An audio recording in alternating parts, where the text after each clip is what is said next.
Welcome to The Explainer. Today we're diving into a genuinely fascinating everyday mystery.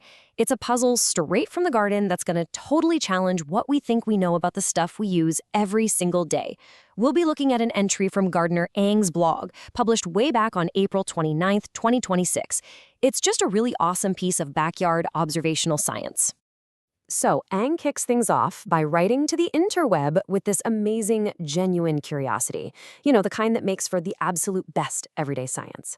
The whole task started out super simple, just transplanting some thirsty little basil seedlings and reusing a few old containers.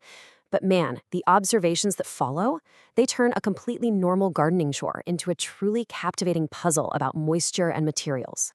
Which everyday container is actually going to keep your plants hydrated the longest? That's the simple question that sets up our whole detective mystery today. I mean, we all have these built-in assumptions about how different materials handle water, right? But as we're about to see, nature, and honestly a little bit of structural geometry, can completely defy our basic expectations. Section 1, the container contenders. Let's meet the lineup. What's so cool here is that Ang completely reused everyday items to create an impromptu scientific experiment. We've got three vastly different materials, all tasked with the exact same job, holding wet soil. First up, we have EPS-foam cups, the kind you'd typically use to keep your coffee piping hot. Second, recycled cardboard cups made of porous paper.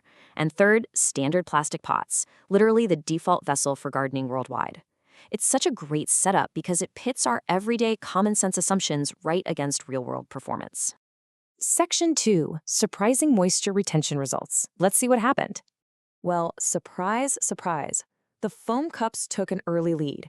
They absolutely excelled at keeping the soil nice and damp. As Ang noted, the EPS foam gave the best results by far, to the point where daily watering wasn't even necessary. It's like it created this beautifully insulated, moisture-rich little environment for the basil seedlings. But hold on, because it's the performance of the other two contenders that really makes this whole thing interesting. Now, the recycled cardboard, it performed terribly, which honestly entirely expected because of evaporation. Water is constantly just escaping from all sides of that porous paper. Even without a single drainage hole, the cardboard acts almost exactly like a giant sponge, wicking all that precious moisture away from the soil and straight out into the surrounding air. So, okay, foam is in first place and cardboard is struggling at the bottom. Makes total sense. But this right here perfectly illustrates the crux of our whole mystery. While the EPS foam is riding high and holding onto that moisture, the standard plastic pot is way down at the bottom. It's performing almost exactly the same as the incredibly porous cardboard. Wait, what? How on earth can a solid, rigid piece of plastic lose water as fast as flimsy paper? That, my friends, is the core puzzle we are trying to solve. Section 3, the plastic pot mystery. Let's dig in. We all inherently assume that plastic is this ultimate waterproof barrier, right? It doesn't breathe, it doesn't wick moisture, and it absolutely shouldn't let water escape from its sides. That's the expectation we all bring to the garden center. Yet the reality observed in Ang's experiment completely shatters that expectation. The solid plastic pot was drying out just like the porous cardboard. Pretty mind-blowing, right? And even admits to being genuinely stumped by this, and honestly, who wouldn't be?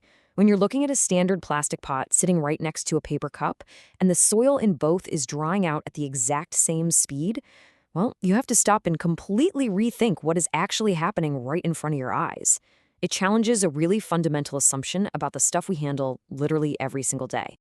So, why did the plastic fail? Is it some weird flaw in the material itself, or is there a hidden variable here that we just haven't considered yet?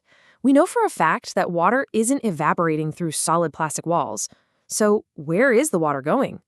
This is the exact moment where our little observation shifts into a full-blown investigation. Section 4, solving the drainage dilemma.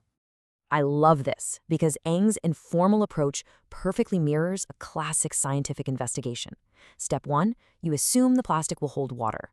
Step 2, you observe the surprisingly fast moisture loss. And step 3, rather than just throwing up your hands and accepting it as magic, you look closer at the physical objects themselves to discover the structural differences. It is such a great reminder of how incredibly effective, simple, systematic thinking can be. And here is the big reveal. The solution wasn't about the material composition at all. It was entirely about the physical design. Sure, the cardboard cup failed because of its porous paper material, but the plastic pot? It was actually failing by design, thanks to a tiny structural detail that is so easy to overlook. This highlights something we forget all the time. The shape and build of an object can be just as absolutely crucial as what it's made out of. It suddenly dawned on Aang. The standard plastic pot simply has more drainage holes. That's it. Those extra holes were just allowing all the excess water to escape rapidly, completely bypassing the plastic's waterproof nature altogether. The water wasn't magically evaporating through the solid plastic walls. It was just draining straight out the bottom. This is absolutely fascinating because it shows us exactly how structural design can completely override expected material properties. Think about it. You can have the most impermeable, waterproof material on the planet, but if the geometry of the thing includes massive exit routes, well, the material properties basically cease to matter. Cardboard loses water through its material. Plastic loses water through its structure. Two totally different mechanisms leading to the exact same dry soil. It's a profound, brilliant little insight about how physical systems actually work in the real world. It's a real game changer of a takeaway that completely flips how we look at everyday objects. Sometimes the biggest mysteries of the natural world aren't solved by zooming in on what things are made of, but rather by taking a step back and looking closely at how they're built.